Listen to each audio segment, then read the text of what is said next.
Welcome to the Deep Dive Spirituality Conversations podcast. I'm your host, Brian Russell, and in today's episode, I speak with Wade Arp. Wade is presently a district superintendent in the United Methodist Church in the Kentucky Annual Conference. I've known Wade since we first crossed paths at Asbury Theological Seminary back during my MDiv days in the mid-90s. We'll talk a little bit about that during the episode. Wade also holds the D.Min in preaching and leading from the Beeson Center at Asbury Seminary, where he had the privilege of working in the D.Min during really one of the heyday eras when Dale Galloway was leading that program. And so we'll be able to talk all things church planning with Wade. But I also brought him on specifically because I love the mindset that he brings to his leadership role as a district superintendent, and especially how he uses scriptural imagination to forge a pathway forward, both for himself and for the pastors that he has the privilege of serving as they seek to expand the mission there in Kentucky and beyond. If you enjoy this episode, please share it with friends. Also, I'd love to hear your feedback. Please consider subscribing, leaving a review wherever you find it. If you'd like to connect with me, I invite you to go to my website, brianrussellphd.com. You can subscribe. You can check out my blog, all the different offerings that I have. If I could be of any service, feel free to reach out directly to me at brianrussellphd.com. Now let's jump into the conversation with Wade. Hey, Wade, thank you for coming on to the Deep Dive podcast. It's great to see you. Hey, Brian. Good to see you, brother. Good to be with you. And I do remember you as one of my all-time best Hebrew students back in the 90s. We knew each other when we were very young. Man, we were just starting out, and I like to fancy myself as your best Hebrew student ever.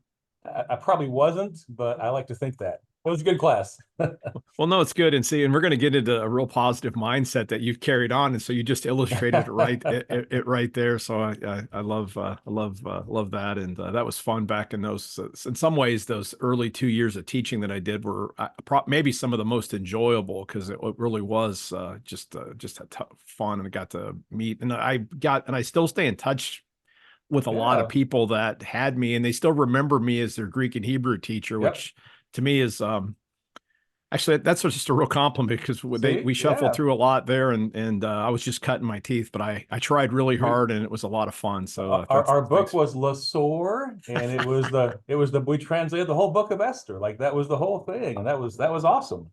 I know that's really funny too. That's a great book. And then I think of, he used Esther on purpose, but at the same time, you think of all the books you could have read. The one book most students who've at least went through Asbury in that period, the one book everybody read in Hebrew was Esther, which nothing against Esther, but that's usually not on somebody's, top 10 list of most important books in the Bible, though it is a great story. And, we had a lot of fun with it in class. Yeah. Yeah. Good stuff. Well, again, welcome to the podcast. I brought you on here. You've been serving for a number of years now as a district superintendent in the United Methodist Church in the Kentucky Annual Conference. And again, all our Methodist friends know the church has been through really a challenging time over the last couple of years. And I've had the privilege of working with you through Narrowgate, and I basically walked with you, and we focused on discipleship stuff, but a lot of our conversations turned on the really challenging task that you and other district superintendents had over the last couple of years of learning to navigate and actually do the whole disaffiliation process. And again, we don't need to get into the weeds on all that. I brought you on because I really appreciated your attitude as you went through this. And Kentucky, from talking to you, and I know a couple other district superintendents and pastors, compared to some conferences, again, still difficult process, but there wasn't a lot of animosity per se across the board. The bishop there was very generous, and as we worked together in your district, you lost like 50% of your churches or something like that. Yeah, it was right around 40%. My district, the Pennyroyal district, which is in Western Kentucky, we lost, I believe, 35 churches. So we had 91. And we lost 35, so we're down to 56, which I believe is right around 40%. So that's a big chunk. It was a hard, last year and a half or so have been really hard. I had to do all those meetings, all those votes, all the consultations before and after. So it was a very intense time, for sure. A lot of strong feelings, a lot of energy around that, but really things were very civil, very kind of peaceful in Kentucky. I'm thankful for our conference leadership in that I think they were fair to the process. Not everyone liked the process, but I think they were fair to the process, and they didn't make it any harder than it already was. So it was even gracious in some points. So, it's been a hard couple of years, but I still talk to some folks. Some of those churches still contact me occasionally. So it's kind of weird, but it's good to still stay in touch. And it's been hard, yeah, but God's bigger than all this, and God loves His church more than we do, and God's going to take care of His church, one way or the other. So that's kind of how I look at it, and what kind of helps to kind of get me through some of these weird, difficult seasons that we're going through. Yeah, and I wanted specifically to bring you on, Wade, because right in the middle of all that last spring, during one of our calls when we were having a one-on-one chat, you just shared these beautiful metaphors from Scripture, some passages that kept you grounded and allowed you to be really optimistic about the future. And I thought, regardless of whether somebody is United Methodist or they've moved into one of the new Methodist denominations, a Global Methodist, or they're just a Christian, I thought super positive outlook. And again, as a leader in the Methodist Church, I found your words to be, just good for my soul too. So could you share a little bit of what you shared with me more in private, but we'll make this public, because I think this is just a really good word for the Church of Jesus Christ today. Yeah, sure. Glad to.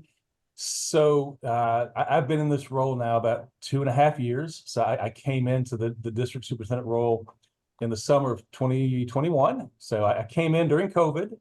And at that time, we were still kind of, at least in Kentucky, asking how do we open things back up, where we've not met together for a long time. So I kind of came in on the end of that. And then also knowing that, at least in Kentucky, the big kind of disaffiliation season was ahead of us. So I knew there was going to be some challenge, some difficult days ahead. And I guess it's just the way I'm wired, maybe, Brian. I need to frame things like with Scripture or some analogy or some metaphor, just to kind of help me process it, right? And so I have a lot of different frames I look through, but there were a couple of scriptural stories, and then just some other personal stories that I use to kind of frame. But I think what I was sharing with you was like 2 or 3 kind of scriptural metaphors, and I would use those to encourage me, but also to try to give me some perspective on how do you come out of COVID? How do you go into disaffiliation? How do you do this difficult season? And so I can't remember exactly which ones I shared with you, but one of the ones that maybe I shared with you was the story of Gideon. Yes. From the Old Testament. That may have been one of the ones. And not any one particular thing, the whole book or the whole story there in Judges, the Gideon narrative, but like the part that like really spoke to me in that story was, when God encounters Gideon at first, right? Gideon, it says, as he's threshing his wheat in a wine press, right? And that's kind of a weird, thing to read. And I can remember being in an Old Testament class in seminary, and the professor kind of breaking that down, saying, when you thresh wheat, you're usually on a high place, and you have the threshing fork, and you're kind of hitting the wheat and trying to separate the wheat from the chaff, and you toss it into the air, and the breeze catches it and blows away the stuff you don't want, and you keep the good stuff. But Gideon was down in a wine press, and the image we were supposed to get, this professor said, was that he was hiding, like he was in a low spot, and he was maybe at ground level or below level, doing this wheat threshing thing in a place you shouldn't do. And the implication was that he was fearful, he was scared. And so in the middle of all that, the angel shows up, and this is my paraphrase, but it basically says, greetings, mighty warrior. And at that point in the story, Gideon was anything but a warrior. His people had been oppressed, and just life was bad, right? And anyway, When I used to read that a long time ago, I always thought maybe, but my first thought, Brian, was like, God's got a funny sense of humor. Like there's this guy cowering down in the wine press, and the angel says, "Ha," like almost like he's teasing the guy. But then later, as I read that more, I began thinking, maybe what's going on here is that God sees in that moment, God sees Gideon not only as he is, but also as he's going to become, right? There's this moment of, in this time, Gideon, you are cowering, you are fearful, but soon, if you open yourself to me, God's going to use you to do mighty things. And that whole kind of story, that whole kind of image was helpful to me. You're just speaking personally, the last few years, I wouldn't say have been a fearful time, but certainly been an uncomfortable time. There's a lot of uncertainty about what's going to happen, and is it going to happen, when it's going to happen, what does it mean? And it's easy to kind of be, fear or anxiety driven. And in that moment, I would try to think of the story and say, God has a perspective that I don't, that we don't. And God can see us in this moment, whether it's coming out of COVID or having disaffiliation meetings or whatever it is. And God can see us in that moment, but also can see how me or you, but even bigger, how the church can be 6 months, 6 years down the road. And so that just helped kind of reframe the perspective. Whatever I was thinking or feeling that day, God sees something in me and you and these churches, and he's not giving up. He's not giving up on us. So when I was driving, to a meeting, whatever, I would sometimes think about that story. And if the angel spoke to me today, would he say, "Hey, Wade, greetings, mighty warrior," when I was anything but, so that was one of those stories that would kind of help, just give some perspective. I see things one way, God sees things differently, and God sees us where we are, but also what we can become. I just found it very helpful, and I still do. So that was one. And just give us one or two more like biblical Yeah. passages that you love for leadership or visioning or church planning, or that really helped you, whether it was the ones you share with me or not. Because I didn't write them down either. I just remember them being awesome. Well, another one that I shared, and I shared all these with my leadership teams in our district. We have a district operational team. I have pastors I meet with and laity. And so I shared, I think, all of these, or several, with them about a year or so ago. And then as I would meet with individual pastors, if an issue would come up, I'd kind of share. So I've shared these a bit over the last year and a half. One of the other ones I like a lot is the Nehemiah story, where, and not any one particular thing, but Nehemiah is his heart is broken. He's crushed because Jerusalem lies in ruins, and he shows this great act of faith, going before the king and getting permission to go back. And when Nehemiah finally arrives back in Jerusalem, what he sees is just the city kind of laying in waste, and most of the people have been exiled, and the neighboring communities are not real favorable to the Jewish people who are there, the remnant. And it's a hard task. And so one of the first things Nehemiah does was, I believe the story was, he goes out at night, and so he just kind of takes a survey of the whole thing. He just kind of takes a real honest assessment of where things are at.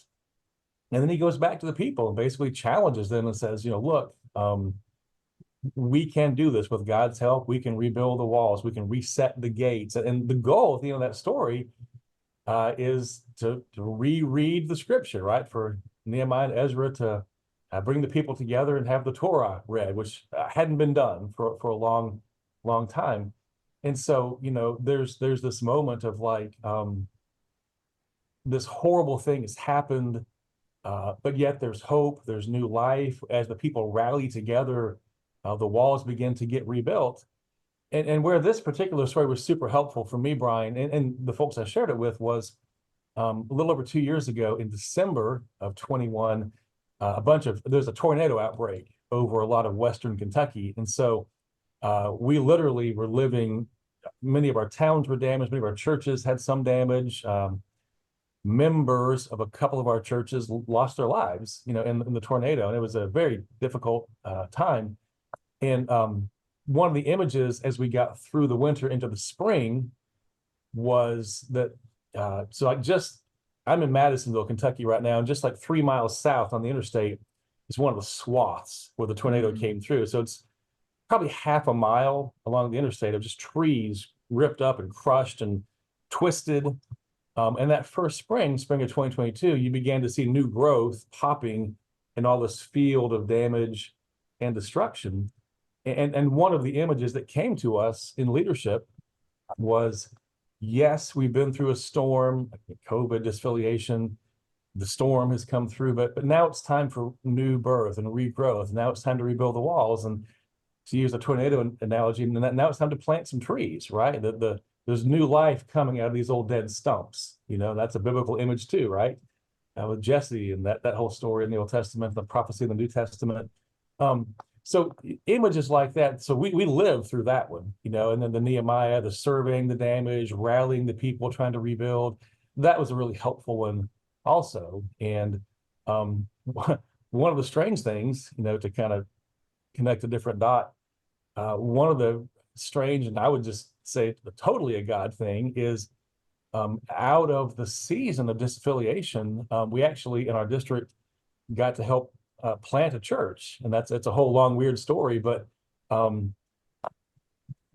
handful of churches in this one county disaffiliated, but there was a remnant, folks who said, no, we want to remain United Methodist. And in March a year ago, so March of 2023, I got some emails, I sent some emails, and we had a meeting at a catfish restaurant, had lunch with about 17 people, most of them from one church, a couple from some other churches that disaffiliated. And they were like, we want to be UMC. What do we do? And so we began talking, we began praying. We met in March, we met in April, we met again in May. And in May, I was able to announce, hey, the conference, Bishop's going to appoint you a pastor, and we're going to launch this congregation. And so in July, they had their first kind of public meeting. They met, I believe, in a VFW hall for the first month or two. And now they're in a storefront. They're running 40 to 50 people on a Sunday, getting ready to start some kind of children's and kids ministries.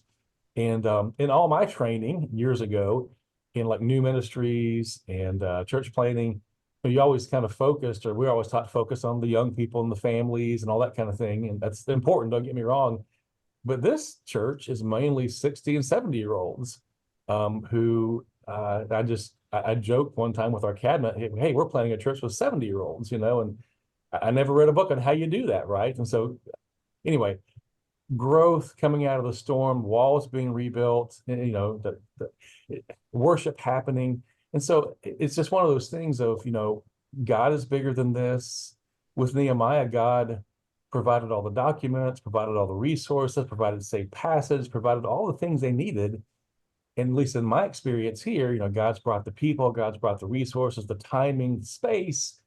I wish I could say I was smart enough to say this was my plan, but clearly that's not the case.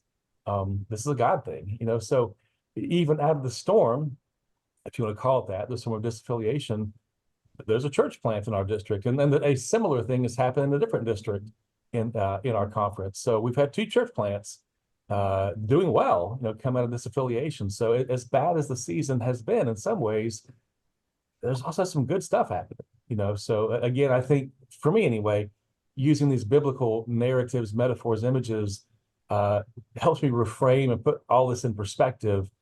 At least that's helpful to me. So good. So the Gideon, the Nehemiah, yeah.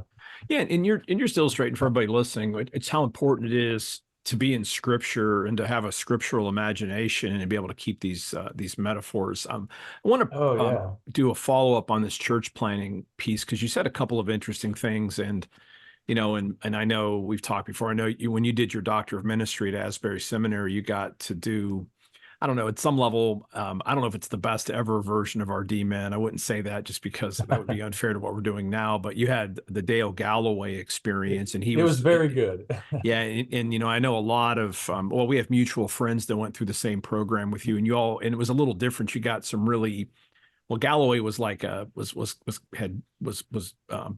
was a church growth kind of a guru almost, and he knew how to build up churches and launch things. And so Yeah. you got a lot of really powerful insights. And it was just kind of funny. You told me the story about that you just referenced, where you had this basically a remnant group putting together one of these. I think at some of the conferences they call them lighthouse churches or whatever, but a new church Right. plant.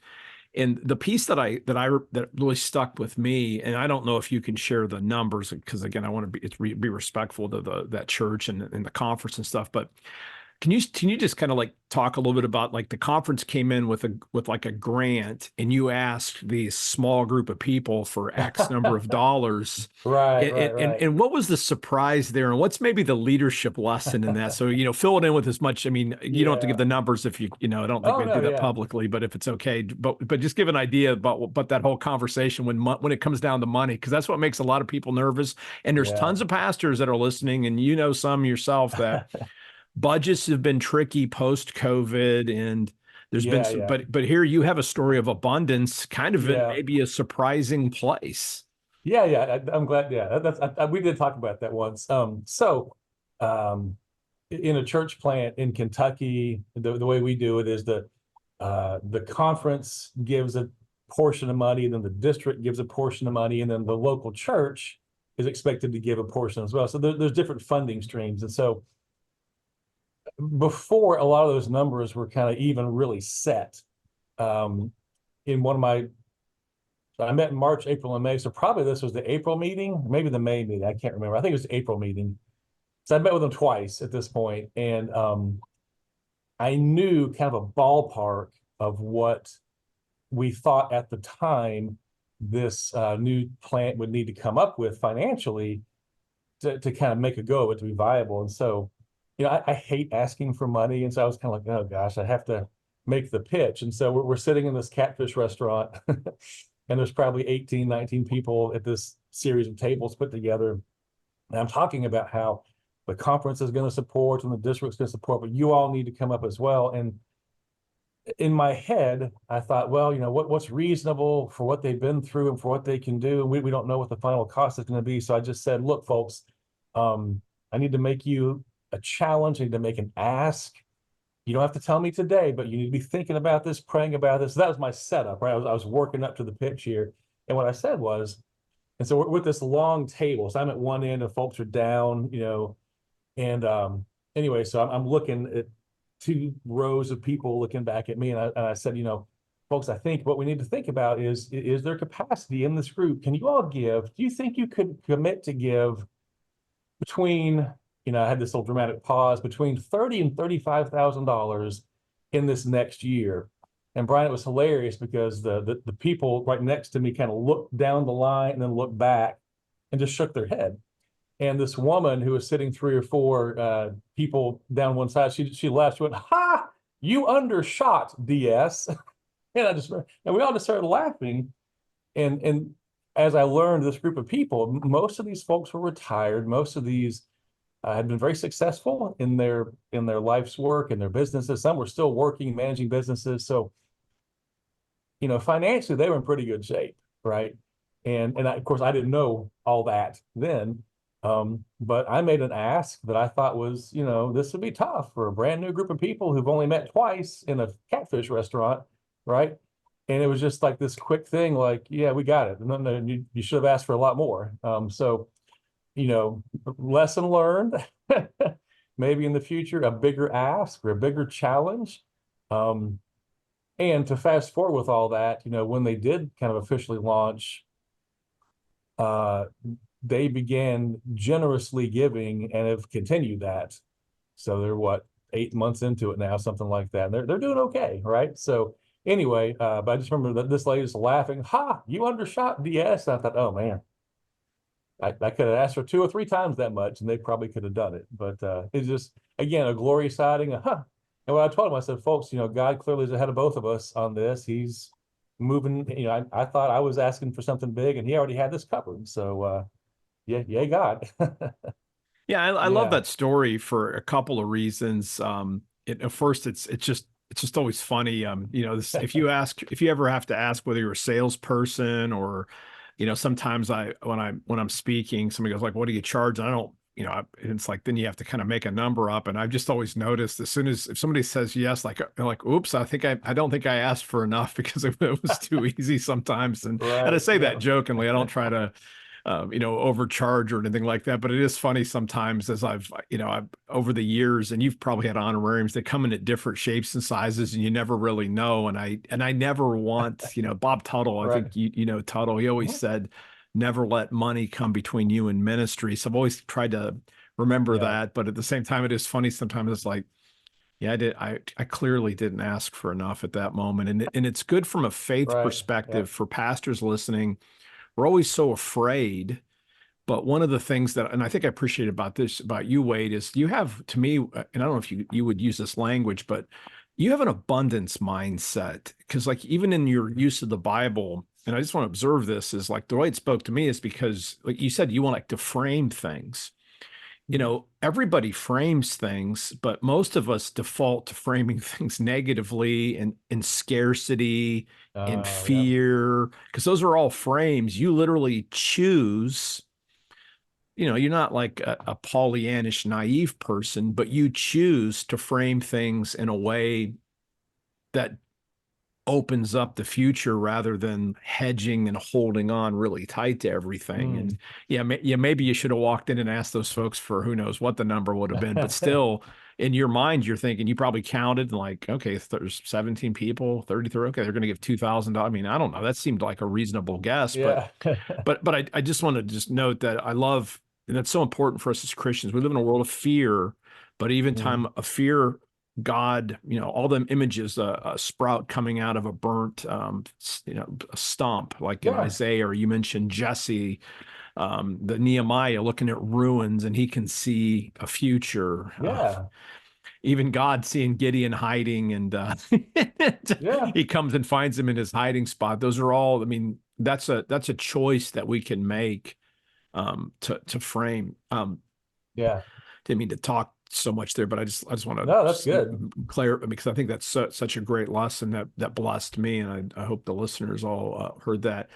Now I want you to put on your church planning hat, and again, when you were with Galloway back in the '90s, you got to go to all the cool churches back then. So you all, like, I think you went to like Mosaic. I don't know, some of the Vineyard up in Yeah. Cincinnati when it was really big. Steve Sjogren's Yep. church, and Yep. I don't know where else you went. Houston, maybe. I don't know if you did. Did you guys do the Korea trip also and go over and see the big churches there? Yeah. So Yeah. We yeah, did the Korea trip. That was awesome. Yeah. yeah. So you guys saw all these. I mean, the churches that at some level, maybe on our fleshly side, every pastor wants to have one of these churches, right? It's at some level, and I don't mean that with any Oh, yeah. judgment, but you Well, in we see them on a level like, oh, if we yeah. could only do that or be like that. I mean, but yeah, I mean, that those were elevated for a time for sure. And you mentioned specifically, like, most people, when you think of church plant, should go with younger families and such. But you learned something with this group of older people. They have financial resources. They're retired. In your case, these folks clearly had energy. Um, how has watching an older congregation plant changed your idea about what a church plant can do? And just putting on your leadership hat, I mean, obviously, if this church is going to thrive and flourish, it will have to not, if it ages out, it'll just die. But, but it's going to need to reach younger people in some ways, but Right. also, I mean, it could just flourish as down in Florida, there's this community called the Villages that has a big church that's a 55 over community. And so you go to that church, like I'm getting almost old. And this next year, I will be old enough to live there now. I'll be 55 this year. But I've been going up there for like almost 20 years. And I'm always like the youngest person there for the most part. There's a few younger people, but Right. there's churches that have learned to flourish really by continuing to reach their demographic. Just speak Yeah. to that as a leader, as a person that's planted a church yourself. Yeah. Yeah. So a couple thoughts. Years ago, I was a senior pastor at a church. We planted a church out of that church. That was an awesome, fun experience. And I would say some really cool kingdom things happened there. But like one of the things that I was taught about and that we experienced was, when you truly get people who are unchurched or de-churched, The process of discipling, they come at a different point than someone in the traditional downtown church is at. And so, um, giving of your time and of your support, or being in a Bible study, or joining a small group, like that's not intuitive to a lot of people. And so this is why we do this, and this is why it's important. Here's how kind of what's your next step. There's a lot of time, at least in my experience, when you're reaching brand new people, kind of, bringing them in through that. To contrast, like with the group that's planted in the district here, and I think also largely in the other district, very similar experience. You've got people who are already very committed in their belief. So they're already servers, and they're already givers, and they've already, been in Bible studies or small groups or some kind of discipleship format, and they see the value of all that. So like with a brand new person, it takes time and intentionality to kind of bring them to that point. A lot of these folks in the current church plants coming out of the disaffiliation, they already get that stuff, and they're already doing that. And so the one here that I'm more familiar with, in their former churches, they were already doing amazing outreaches and amazing serving, and they just brought that DNA into the current church. And so there's sometimes doing the same outreach as they were before. They found new things to meet needs in the community, whether it be with the school system or some group that meets out in the community. So like no one had to tell them, hey, you need to find a way to serve. Like they just did that, right? So that part, that kind of compare contrast, to me was amazing, and again, I didn't have to coach him. I didn't, not once. I actually met with him about a week or so ago, and we talked about outreach ideas, and there were 2 or 3 things I kind of brought as suggestions, and I found out they were already doing them, so again, it's like, all right, God, you're ahead of me on this again. And that was just very, very cool, very encouraging. So the pieces of how do you be church, how do you do church, they had a lot of that figured out already. And for this group right now, a lot of their passion is how do we engage people now the other 6 days of the week, right? So Sunday, they're not even a year old, but they've kind of got into a rhythm now, and there's kind of a good flow on Sundays. And so now it's how do we engage people on Monday and on Wednesday and on, that kind of thing, which is a great question and a great problem to have, is how do we engage people the other 6 days? And so that's one of the things they're wrestling with. And again, I didn't have to tell them to do this. This is partly how they're wired. They've got a great pastor leading them. They've got some good coaches working with them. And that's all very different from my experience when I got to help with the church plant years ago, where we were doing all this is why we need to meet, and this is why we need to serve, this is why we need to give, this is how you do an outreach. This group, they get all that already. And I think that's very similar in the other district, the other church plant. Same kind of thing. They were very quick to engage, hit the ground running, and they're off to a great start too. So again, coming out of this weird storm, God's brought some amazing growth and some great glory sightings. It's been very cool. That's good. And did that answer your question? Yeah, it actually did. I ramble a little bit. Sorry. No, I'd like you to reflect on this one too. Right before we got on, you were reminiscing about Dale Galloway, and I think the quotation was something like planning. Well, actually, what was the quotation in your mind about church planning over against transitioning a downtown first church? And I'd just love to hear you kind of just talk about that for just a couple minutes too. Yeah. So Dale Galloway was the dean of the D.Min program when I was in it 20 years ago. And Dale had all these little maxims, little quotes he would just drop all throughout the semester. And he'd repeat them, so you'd hear them a couple times. And one of the ones that really spoke to me was Dale would say, the hardest thing to do in the church is to plant a church, a new church. And then he'd say, the only thing harder than planting a new church is transitioning the old downtown first church. Like that was just a little nugget he would drop, so church planting is really hard. Transitioning an established church is even harder. But again, his whole point was, but with God's help, these can be done, right? You can do these things. And so his whole framework was, if God's going to do it, help him, get out of his way, let this work happen and be a part of it. Don't be an obstacle, standing in the way. But that was just one of the quotes. Yeah, the hardest thing to do in the church is to plant a church. Only thing harder is to transition an existing church. And as a DS, where you've you're supervising some church plants, and obviously, regardless of denomination, if you find yourself as a pastor leading a church that's been around for a while, this can be true in rural areas too, but the classic downtown church, the neighborhoods have completely shifted, and so people are mostly driving in and they're disconnected, and there's parking, all that kind of stuff in different urban areas. Looking back, you heard that quotation. What, that was in the mid '90s, so unfortunately, that was like almost 30 years ago, or not. No, it's like 25 years ago, I 25 years guess. Yeah, ago, yeah. So how does that help you kind of frame out the leadership challenges of the church today? And I know that's a huge question, but I'm going to end with that. Then we'll go to the shorter questions here and we'll wrap up here today. Because that really is, that's where we're at. We need to plant churches, and we need to turn around some of these classic big churches that, different denominations have in the downtown areas, so they can literally reach people that live there, right? Yeah. For me, it's kind of going back to the Gideon thing. It's you got to survey the scene around you. You've got to take a good hard look at your city, at your area, and in a lot of places, and even rural areas, the context has changed a lot in the last 10, 20, 30 years. My experience, Brian, is that, in every organization, church or whatever, there's always a group of people that are like wanting to hold on to the past and just sure it's going to come back, and maybe it will, but probably not. But there's also a group who's, and it may only be a few people, but there's also a group who are trying to name the reality and try to assess situations and look for possibilities and look for, looking for a need and finding a way to meet it.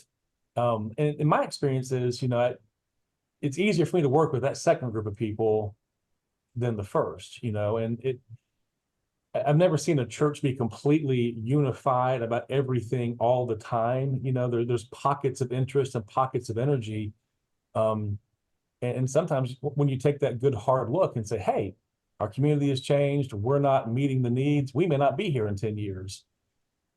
If that's compelling to a church or to a group within the church, and they want to talk about, well, what can we do? Like, to me, that's where you start, is do some demographic analysis, do some kind of in-house, what are we good at? Who are we gifted with? What can we, affect here in this community? And my experience is always, if you get one or two wins, you try a thing and it works, that kind of builds some energy and momentum, and you try another thing and it works, then you kind of get the snowball rolling. And even the naysayers are folks who say, well, we don't want to be a part of that. When you see people's lives being touched, or new people coming into worship or to a group or to a serving event, it's awful hard to argue with that, right? So, someone once, it's a scriptural, I can't remember where it's at, but it talks about the person of peace. So who are your persons of peace when it comes to Matthew 10? Yeah, exactly. Yeah. So like find who are your persons of peace within the church, and who are your persons of peace without the church, and work with them, start with them. They're going to see things I don't see. They're going to be familiar with things I'm not familiar with. So, partner and work with them. So it's not saying you dismiss the folks who say we don't want to do anything. It's just put your energy with the movers, move with the movers, I guess would be the way. That's probably a Dale Galloway-ism as well. No, it's good though. And again, I've just had, we've talked before. I just always appreciated that iteration of our program, and maybe just because I got mentored by somebody that went through that, and most of the stuff I learned about mission and church planning was from reading all the books that you guys read, and just loved it. So I just never really knew Galloway all that well, but love hearing stories about the folks, and you've carried it on now, because here you are. 25 years later, and you're leading, and and you're kind of having, just to go back to our Esther, to put a little inclusion on this. It's for such a time as this that now you find yourself in leadership. Let's wrap up with the questions that I like to ask the folks. And the first one is, what keeps you grounded in terms of like your regular rhythms, but what really helps you? And you've been through a season of winter where it's really hard, but here it's starting to be springtime again, and you're ready to get back out. You didn't freeze during the winter. You made it through. So Right. what keeps you grounded in your work, Wade? My family, my wife, my kids, our dog. I have a routine that's helpful for me. Just about every day I take a dog walk. I'm not sure if I walk the dog or he walks me. We go for a walk usually fairly early, and then come back to the house, and I let him kind of hang out on the front porch, and I sit and I read the Psalms. I have a little reading list of Psalms and some prayers, and that's kind of my dog walk devotional time, and that happens just about every day. And that's grounding for me. Um, I don't do it nearly enough, but I like to play guitar, so it's an outlet. It's kind of musical therapy. In the warm weather months, I love to work outside, so gardening, working in the yard, that kind of thing. Just breaking a sweat, getting my hands dirty. That's grounding for me. And again, I don't do it nearly enough. I like to go fishing, so time on the water, time out in nature. That feeds me, that kind of calms me, that gives me perspective. So those are kind of my rhythm of life routines when I'm not wearing the DS hat or the pastor hat. Two teenage kids whose lives are very busy, so I'm a taxi a lot of days of the week, and that's humbling. Just when you think you're important, like, here, Dad, hold my bag. Here's my sandwich. Hold it for me. Okay, sure. Just sure, whatever. So there's a lot of things that are just grounding, humbling, just in my daily routine, and that's helpful for me, just to be reminded. I said yes to serve, and serving means a lot of different things. And sometimes it's walking a stinky dog, and sometimes it's holding a sweaty gym bag, and sometimes it's preaching in front of lots of people. And it's all valuable ways to serve and be in community. So that whole perspective kind of feeds me and informs how I look at things. Yeah, I love it. And now the book question that I Uh-oh. warned you about there. So yeah, so Yep. like, and again, and just kind of see what comes up for you now. So what are 2 or 3 books outside of the Bible, which has clearly been important for you, that have really shaped you spiritually in terms of leadership, however you want to answer that. But like, what are 2 or 3 books that have been really valuable in your growth? That's a hard one. Yeah, it is. Yeah. So over the years, let's put it that way, the books I've kind of come back to a lot, let's say. Oswald Chambers, My Utmost for His Highest. I love that. It challenges me. Rarely can I read. I have to read it multiple times. They're short little entries, right? But I have to read it because it's like everything is deep, right? Yes. So that's a book I don't read it all the time, but I come back to it again and again. And then similarly, another book that I remember when I read it thinking, wow, this is profound. And then I've gone back and reread it and go, oh, wow, this is profound. But a book by Asbury professor Robert Mulholland, Bob Mulholland, had a book called Invitation to Journey, which was about kind of call and spiritual disciplines and an approach to living out your call, living out your faith, and integrating the spiritual disciplines. And so I've read that book on my own. I've read that book as part of a group. And I've actually gone back and looked at it again here just in the last few weeks or so. So that's another book for me that just, it's rich. It's a go-to, and again, every time I read it, I'm like, wow, I didn't catch that the first time. So there's a lot of books. I'd say, if you had to ask me today, which you did, those would be kind of the two, just kind of go-to, if you're stuck on a desert island, those would be books I'd want with me, Good stuff. It's good stuff. Well, thank you for being my guest today. This has really been an enriching conversation. And again, so it's always good to speak with you. And I just want to say to everybody listening all the way to the end here, thank you for listening to this week's episode. And I don't know, Wade, if there's a pastor listening that might want to reach out to you or somebody, like, what would be a way that a person could get a hold of you if they wanted to maybe follow up or get some insights into some of your missional thinking? Oh gosh, just send me an email, WARP at kyumc.org. That's I didn't make that up, Brian. Somebody else gave it to me, but it's good, right? You know, it's funny. I email WARP. you all the time. I never actually thought about that. That's really funny. It's not, you made it sound like a radio station, then you made it even funnier by pronouncing it warp, Yeah, well, WARP in it, Cincinnati or something. So, okay. yeah, Yeah, that's what I warp. was channeling, by the way, was Yeah. the old sitcom. No, that's so Yeah, good. WARP at kyumc.org, not Cincinnati. I got you. That's good. Anyway, but yeah, just shoot me an email. I would love to talk or be a reference or listen or whatever. And Brian, thank you, man, for this. It's always good hanging out with you. I appreciate your thoughts and your perspective. And you were the best Hebrew professor I ever had. So I'll just Yeah. make that on public record here. All right. Well, thank you. And until next week or next episode, everyone live by faith, be known by love, and be voices of hope in the world.